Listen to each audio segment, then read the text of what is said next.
All right, so this website here shows our online interactive map platform, and it allows the community to scroll through and see the 4 preliminary scenarios.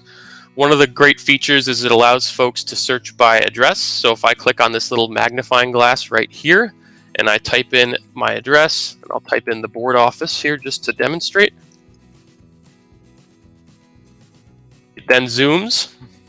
One of the questions we received is how can I see which intermediate, middle, and high school I'm assigned to under the different scenarios.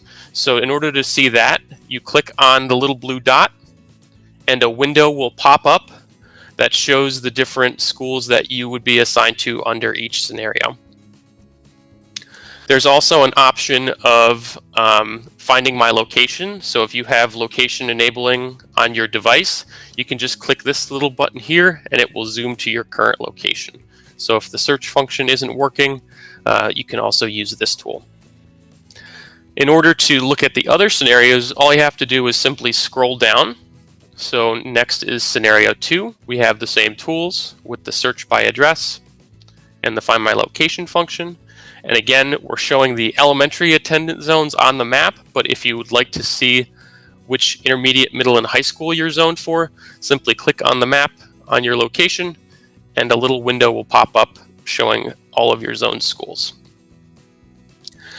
And to review the final two, all you have to do is simply keep scrolling down, and the maps look very similar from option to option, same color scheme. And again, just click, and it shows the assigned schools. I would recommend looking at the map platform on a desktop or laptop computer. The screen is a little easier to read, although it also works on a tablet or a phone as well. And any questions that you may have on any of the redistricting scenarios can be sent to redistricting@lexrich5.org, and that email address is on the bottom of the map as well as in the introduction.